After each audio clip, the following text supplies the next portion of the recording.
2024 లేదా 25లో డిగ్రీ లేదా బీటెక్ చదివారా? సాఫ్ట్‌వేర్ జాబ్ కోసం ఎదురు చూస్తున్నారా? అయితే కోడ్ జ్ఞాన్ 100 డేస్ కోర్సులో చేరండి. జాబ్ సాధించండి. నమస్కారం ఉమాగారు. నమస్తే అమ్మా. శని వక్రించడం అంటే ఏంటి? ఇది ఎన్ని రోజుల పాటు ఉంటుంది? మరి నక్షత్రాల వారీగా చూసుకున్నట్లయితే దీని ప్రభావం ఏ విధంగా ఉంటుంది ఉమాగారు? తప్పకుండా అమ్మా. శని వక్రించడము అనేటువంటి దాని మీద మనం మాట్లాడుతున్నామండి.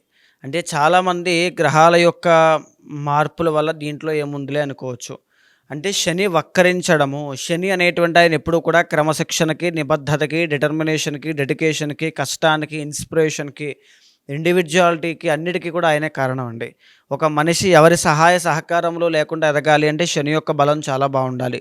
ఎక్కడా కూడా కష్టము అనేటువంటిది తెలియకుండా, అంటే కష్టము అనేటువంటిది తెలియడం అంటే కష్టపడిన దానికి ప్రతిఫలం దక్కడం వేరు, కష్టపడుతూనే జీవితం గడిచిపోవడం వేరు. ఈ రెండిటికి ఆ డిఫరెన్స్ శని బలం ఉన్నటువంటి వాళ్ళకి, లేనటువంటి వాళ్ళకి ఉన్నంత డిఫరెన్స్ ఉంటుంది. ఇక్కడ శని అనేటువంటి ఆయన బాగున్నప్పుడు ఎలా అయితే పక్క వాళ్ళకి ఇన్స్పిరేషన్ కలిగేలా చేస్తారో, బాలేనప్పుడు అలాగే బద్ధకాన్ని, సోమరితనాన్ని, నిర్లక్ష్యాన్ని, కోపాన్ని, ఆరోగ్య సమస్యల్ని, యాక్సిడెంట్స్‌ని, బాధల్ని, హాని అన్నీ ఇస్తారు. సో, ఇక్కడ శని అనేటువంటి ఆయన చాలామందికి ఏలినాటి శని దోషంగా, కంటక శని దోషంగా, అర్ధాష్టమ, అష్టమ శని దోషాలుగా ఇస్తూ ఉన్నారు. కానీ ఇక్కడ వక్రించడము అంటే వక్రము అనేటువంటిది జనరల్లీ రివర్స్ మోషన్గా మనం చెప్పుకుంటూ ఉంటామండి. కానీ నిజానికి సౌర కుటుంబంలో కానీ, ఖగోళంలో కానీ ఎప్పుడు కూడా ఏ గ్రహము రివర్స్ మోషన్లో వెళ్ళినట్టు మనకి కనబడదు. దాని అర్థం ఏంటి అంటే గ్రహాలు తమ తమ యొక్క కక్షల్లో ప్రయాణం చేస్తున్నప్పుడు ముందు వెనక గ్రహాల యొక్క ప్రయాణము, ఆ గమనము అనేటువంటి వేగము అనేటువంటిది మారినప్పుడు భిన్నమైన మార్పులు కలిగి వెనకాల ఉండేటువంటి గ్రహాలలో వక్రము అనేటువంటి దాన్ని మనం గుర్తిస్తాము. అది మనుషుల మీద పడేటువంటి ప్రభావాలు చాలా భిన్నంగా ఉంటాయి కాబట్టి.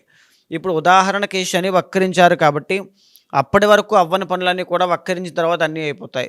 అప్పటి వరకు తెవ్వలైనటువంటి పనులు చాలా డిలే అయిపోతాయి. అప్పటి వరకు వివాహం కావట్లా ఏలినాడు శని వల్ల అయిపోతుంది. ఇలాగా అలా అని చెప్పి ఏలినాడు శని లేని రాశులకి కూడా కొన్ని రాశుల వాళ్ళకి మళ్ళీ ఇబ్బందులున్నాయి. ఇలా కొన్ని భిన్నమైన మార్పులు ప్రతి రాశి మీద, ప్రతి నక్షత్రం మీద పడుతున్నాయండి. ఆ క్రమంలో మనం చూస్తే ఈ యొక్క శని అనేటువంటి ఆయన జూలై 18వ తారీఖు దగ్గర నుంచి నవంబర్ 27వ తారీఖు వరకు కూడా వక్రించడం అనేటువంటి జరిగింది. సుమారు 140 రోజుల పాటు శని యొక్క వక్రం అండి. ఈ వక్రించినటువంటి సమయంలో కొన్ని జాగ్రత్తలు తీసుకోవడం, మనకు మనం కొన్ని తెలుసుకుని ముందడుగు వేయడం లాంటివి, కొన్ని జాగ్రత్తలు తీసుకోవడం వల్ల అద్భుతమైనటువంటి జీవితాన్ని మనం గడపచ్చు. అంటే మన జీవితం అంటే ఏంటి అంటే మనం తీసుకునే నిర్ణయాలు, మనం ఆలోచన చేసేటువంటి విధానం, ఈ రెండే వస్తుందండి. మనం ఏ సమయానికి ఏ నిర్ణయం తీసుకుంటున్నామో మనం అంత గొప్ప స్థాయిలో ఉంటాం, లేకపోతే అధోగతి పాలైపోతూ ఉంటాం. ఆ శని అనేటువంటి ఆయన మార్పు అనేటువంటిది కనబడుతోంది కాబట్టి ఈ టైంలో మన లోపాలని, లోటుపాట్లని తెలుసుకుని రీస్టార్ట్ చేసుకోగలిగితే అద్భుతమైనటువంటి రెమెడీగా ఇది పనిచేస్తుంది. ఉత్తరాభాద్ర నక్షత్రం వారికి కనుక మనం చూసుకున్నట్లయితే శని వక్రించడం వల్ల ఎలాంటి ప్రభావం ఉండే అవకాశం ఉందంటారు? ఈ 4 నెలలు వారు ఏ పరిస్థితిలో జాగ్రత్త పడాల్సిన అవసరం ఉందంటారు మాగారు? తప్పకుండా అమ్మ. ఉత్తరాభాద్ర నక్షత్రం 1, 2, 3, 4 పాదములు మీనరాశిలో సంచారం చేస్తాయండి. మీ నక్షత్రానికి, మీ నక్షత్ర పాదాల్లో మీరు జన్మించినటువంటి వాళ్ళకి అద్భుతమైన ఫలితాలు కనబడుతున్నాయని చెప్పొచ్చండి. ఈ శని వక్రించడం వల్ల మీకు అన్నీ కూడా శుభ ఫలితాలే. డబ్బు ఖర్చు పెట్టిన వాటికి ప్రతిఫలం చూసే అవకాశం కనబడుతోంది. దూరపు ప్రయాణాలు చేసి విదేశాలు వెళ్ళి అక్కడ ఉంటూ కష్టపడుతూ చదువుకుని ఉద్యోగం రాక ఇబ్బంది పడేటువంటి మీ తెలిసిన వాళ్ళకి, మీ ఫ్రెండ్స్ కానీ, లేకపోతే మీ చుట్టాలకి కానీ ఈ విషయాన్ని తెలియజేయండి. ఉత్తరాభాద్ర నక్షత్రం వాళ్ళకి నవంబర్ 27వ తారీఖు లోపు అన్నీ కూడా శుభ పరిణామాలు కనబడుతూ ఉన్నాయి. శని వక్రించడం వల్ల మంచి శుభ ఫలితాలు ఇస్తారండి. ఇప్పటి వరకు ఏలినాటి శని, జన్మశని వల్ల బాధపడేటువంటి వీళ్ళు ఈ 4 మాసాలు ఉపశమనాన్ని, గ్రోత్ని చూస్తారు. అయితే శనికి 3 ఆస్పెక్ట్స్ ఉంటాయన్నమాట మనం చెప్పుకుంటూ వెళ్తున్నాం. 3, 7, 10.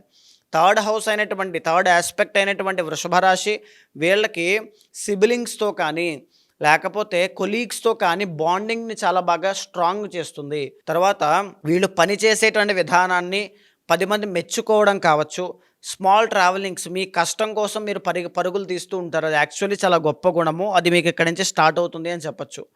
తర్వాత ఏంటి అంటే ఆస్తి తగాదాలన్నీ కూడా సాల్వ్ అవ్వడం, పట్టుదలతో పనిచేయడం. శని డెడికేషన్ని, డిటర్మినేషన్ని ఇస్తారండి. థర్డ్ హౌస్ అంటే పరాక్రమం, ఆ డిటర్మినేషన్, డెడికేషన్ ఇన్స్పైర్ చేసేటువంటి విధంగా ముందుకు వెళ్ళడం, ఇలాంటివి బాగా కనబడతాయి. తరువాత 7th ఆస్పెక్ట్ అయినటువంటి కన్యారాశి మీకు 7th హౌస్ అవ్వడం మూలాన ప్రధానంగా మీ కుటుంబంలో కానీ, వంశంలో కానీ ఏదైనా తగాదాలు, గొడవలు అవనేమైనా ఉంటే కనుక అవన్నీ సాల్వ్ అవ్వడము. ఈఎన్టీ, నర్వస్ ప్రాబ్లమ్స్, తర్వాత ఈ యొక్క పాదాలకి సంబంధించిన ఆరోగ్య సమస్యలు ఎవరికైతే ఉన్నాయో అవన్నీ కూడా మీకు తగ్గుముఖం పడతాయి. మీకు రుణ బాధల నుంచి బయటకొస్తారు. నెంబర్ 1 కోపము, ఆవేశము ఇవన్నీ కూడా తగ్గుతాయి. ఆలోచన చేసేటువంటి విధానం మీది చాలా మారుతుంది. తర్వాత శత్రు బాధల నుంచి బయటికి రావడం. శత్రువులు ఎవరో కాదండి, వీళ్ళకి కుటుంబంలోనే శత్రువులు ఉంటారన్నమాట మనం చెప్పుకుంటూ ఉన్నాం. ఆ శత్రు బాధల నుంచి బయటికి రావడం. తర్వాత ఆరోగ్య సమస్యలు తగ్గడం మనం చెప్పుకున్నాం. సో ఈ విషయంలో చాలా మెరుగైనటువంటి పరిస్థితులు అండ్ మీ తప్పుల్ని మీరు తెలుసుకుని లోపాలను సరిదిద్దుకోవడానికి లోటుపాట్లు సరిచేసుకుంటూ ముందుకు వెళ్ళడం, ఇలాంటివన్నీ కూడా ఈ 4 మాసాల్లో చూస్తారు. ఇక 10th ఆస్పెక్ట్ అయినటువంటి ధనస్సు రాశి ప్రధానంగా ఏమిటి అంటే కెరియర్ గ్రోత్ అనేటువంటిది కనబడుతుంది. మీరు ఏదైతే పని చేస్తున్నారో, కష్టపడుతున్నారో, ఎఫర్ట్స్ పెడుతున్నారో దానికి రిజల్ట్ 100% మీరు చూస్తారు. దానికి ఇంకా ఎక్కువగానే చూస్తారని చెప్పొచ్చు. 10 మందిని ఇన్స్పైర్ చేసే విధంగా ఉంటుంది ఇది. అంత బాగుంది. అయితే విదేశీ యోగం కోసం ప్రయత్నం చేస్తున్న వాళ్ళకి విదేశీ యోగాలు అనేటువంటివి సిద్ధిస్తాయి. ఇక రెండవది ఏంటి అంటే ప్రధానంగా వివాహం అయ్యేటువంటి వివాహ యోగం కోసం ప్రయత్నం చేస్తుంటే వివాహం అవుతుంది. బిజినెస్లో గ్రోత్ అనేటువంటిది కనబడుతుంది. Stock market, share market, trading కానీ, ఎక్స్పోర్ట్స్ అండ్ ఇంపోర్ట్స్ కానీ, ఫుడ్ బిజినెస్ కానీ, లేదనుకుంటే మాట ద్వారా బ్రతికేటువంటి వృత్తులు, జర్నలిజం కానీ, కమ్యూనికేషన్ డిపార్ట్మెంట్స్ కానీ అందరికీ కూడా లాభసాటిగా ఉంటుంది. వివాహం తర్వాత విదేశీ యోగం కానీ, ఫార్ అవే ప్లేసెస్ ట్రావెలింగ్ అనేటువంటిది కనబడుతోంది. ప్రధానంగా మనం చెప్పాలి అంటే దాన ధర్మాలు చేయడం, తీర్థయాత్రలు, దర్శనం చేసుకోవడం ఇలాంటివి కూడా ఈ 4 మాసాల్లో చాలా బాగా కనబడుతున్నాయమ్మ. ఓవరాల్గా ఉత్తరాభాద్ర నక్షత్రం 1, 2, 3, 4 పాదం వాళ్ళకి అద్భుతమైనటువంటి గ్రహ ఫలితాలు కనబడుతున్నాయి. శని మీకు వక్రించారు అంటే దాని అర్థం ఏంటి అంటే మీకు ఒక అవకాశాన్ని ఇచ్చారు, సువర్ణ అవకాశాన్ని. మీ లోపాలు మీరు తెలుసుకుని మీ లోటుపాట్లను సరిదిద్దుకోవడానికి ఇది ఒక సువర్ణ అవకాశము. దీన్ని వక్రించారు అనేటువంటి మాట బాగా గుర్తుపెట్టుకోండి. మీనరాశికి సంబంధించి ఉత్తరాభాద్ర నక్షత్ర జాతకులకు ఎవరైనా మీకు తెలిసిన వాళ్ళు ఉంటే వాళ్ళకి కూడా ఈ విషయాన్ని చెప్పి వాళ్ళ జీవితాన్ని బాగా గమనించండి. ఈ 4 మాసాల్లో మంచి గ్రోత్ అనేటువంటిది కనబడుతుంది. మీ పర్సనల్ చార్ట్ అనేటువంటిది చాలా ఇంపార్టెంట్ అండి. అక్కడ చాలా యూనిక్గా మీకు కర్మకి సంబంధించినటువంటి గ్రహ ఫలితాలన్నీ అక్కడ ఇమిడి ఉంటాయి. దాన్ని కూడా సరిచూసుకుంటూ పర్సనల్ గైడెన్స్ అనేటువంటి దాని ద్వారా కానీ ఆలోచన విధానాన్ని సరిచేసుకుంటూ జాగ్రత్తగా ప్రికాషన్స్ తీసుకుంటూ ముందుకు వెళ్ళగలిగితే విజయ బాట అనేటువంటిది తప్పకుండా చూస్తారు. విజయాన్ని చూసే అవకాశాలు నవంబర్ 27వ తారీఖు లోపు ఉంటాయి. ఈ శని యొక్క దోషం అనేటువంటిది మీ పర్సనల్ చార్ట్లో శని బలము ఉందా లేదా అనేటువంటిది చెక్ చేసుకోండి.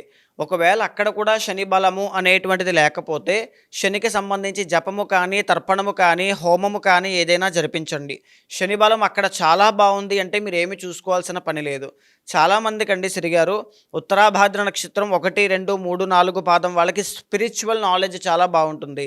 స్పిరిచువల్ గ్రోత్ అనేటువంటి చాలా బాగుంటుంది. దేవుడి మీద ఆసక్తి, మంత్రాన్ని చదవాలి అనేటువంటి ఉద్దేశము, తర్వాత చెప్పాలి అంటే భగవంతుని చేరుకోవాలి, మోక్షాన్ని సాధించాలి అనేటువంటి ఆలోచన చాలా బాగుంటుంది. బికాజ్ మీనరాశి జాతకులు బ్లెస్డ్ అనమాట. యూనివర్స్ బ్లెస్సింగ్స్, భగవత్ అనుగ్రహంతో జన్మించినటువంటి వాళ్ళు కాబట్టి మీకు ఏదైనా మంత్రం మీరు చదవగలిగి మీరు నిత్యం అనుష్ఠానపూర్వకంగా జపం చేస్తే 100% మీకు ఏ మంత్రమైనా సిద్ధిస్తుంది. బాగా గుర్తుపెట్టుకోండి ఈ విషయాన్ని. అయితే ఏ మంత్రం చేయాలి? మీకున్నటువంటి పరిస్థితుల్లో చూస్తే గురుబలం లేదు, రాహుబలం లేదు, శని యొక్క బలం కూడా అంతగా లేదు. కాబట్టి ప్రధానంగా శివ ఆరాధన, ఓం నమఃశివాయ అనేటువంటి మంత్రాన్ని 5 లక్షల సార్లు జపం చేయండి ఈ నవంబర్ 27వ తారీఖు లోపు. ఒకటే సంకల్పము, ఒకటే కామ్యము, ఒకటే అనుకోండి. ఏదైతే అనుకుంటున్నారో అది ఖచ్చితంగా 5 లక్షల జపం అయ్యే లోపు ఖచ్చితంగా నెరవేరుతుంది. ప్రతి శనివారం నల్ల నువ్వులు దానంగా ఇవ్వడం కానీ, నల్ల నువ్వుల నూనెతో శనికి తైలాభిషేకం చేయించడం కానీ తప్పకుండా ఆచరించండి. శని అనుగ్రహం చేత విజయాన్ని తప్పకుండా చూస్తారు. మరి ఎలా ఉమ్మగారు, ఎవరైనా కూడా ఇంకా మీరు అన్నట్టుగానే శని వక్రించడం వల్ల రాశుల వారీగా కావచ్చు, నక్షత్రాల వారీగా కావచ్చు, వాళ్ళకున్న ఇంటర్నల్ చార్ట్ ప్రకారంగా వారు ఏదైతే సమస్య ఎదుర్కొంటున్నారో దానికంటూ ఒక పరిష్కారం కావాలి అనుకునే వాళ్ళు ఎవరైనా కూడా మిమ్మల్ని అప్రోచ్ అవ్వాలి అంటే ఏ విధంగా ఉంటుంది? తప్పకుండా అమ్మ. ఇప్పుడు మనం మాట్లాడుకునేటువంటివన్నీ కూడా గోచార అంశములండి. దీని మీద మనం ప్రత్యేకంగా ఎందుకు చెప్తున్నామంటే ఈ శని వక్రించడం అనేటువంటిది చాలా విశేషమైనటువంటిది. కొంతమందికి తీవ్రమైన ఇబ్బందులు ఉన్న వాళ్ళకి సడన్లీ వాళ్ళకి ఏదో ఒక గుడ్ న్యూస్ వినేటట్టుగా, వాళ్ళని కాపాడబడేటట్టుగా ప్రకృతి సహకారం చేస్తుంది. చాలామంది ఇలా ఇబ్బంది పడుతూ ఎప్పటి నుంచో దీర్ఘకాలిక ఆరోగ్య సమస్యలతో బాధపడే వాళ్ళకి శని వక్రించడం స్టార్ట్ చేసిన తర్వాత ఒక డాక్టర్ నంబర్ దొరకడం, ఒక ట్రీట్మెంట్ దొరకడం, తగ్గిపోవడం, ఇలాంటివి నేను చూశాను. సో ఇక్కడ శని వక్రించడం అంత గొప్ప ఫలితాలు ఇస్తుందండి. పర్సనల్ చార్ట్ సహకరించాలే కానీ అద్భుతమైనటువంటి మార్పులు మీ జీవితంలో ఉంటాయి. శని మందగమనుడు కాబట్టి వక్రించినప్పుడు ఇమీడియట్ యాక్షన్స్ ఇస్తారండి. అంత గొప్ప ఫలితాలు ఉంటాయన్నమాట. అయితే పర్సనల్ చార్ట్ చూసుకోవడానికి ఎవరైనా మీకు అలా తెలుసుకోవాలనుకుంటే మీకు కింద కనిపించే నెంబర్కి కాల్ చేస్తే మా వాళ్ళు మీకు పూర్తి వివరాలు అందిస్తారండి. తప్పకుండా మీ గోచారాన్ని, పర్సనల్ చార్ట్ని సమన్వయం చేస్తూ ఏదైతే మీ సమస్య కానీ కోరిక కానీ ఉందో దానికి అనుగుణంగా మీ జాతకం ఉందా లేదా అనేటువంటిది వివరించి ఏదైనా దోషం ఉంటే శాంతి పరిహారములు మీతో ఆచరింపచేసి భగవత్ అనుగ్రహం కలిగేలా చేస్తాను. థ్యాంక్ యూ మా గారు. Thank you so much. నమస్తే అమ్మ.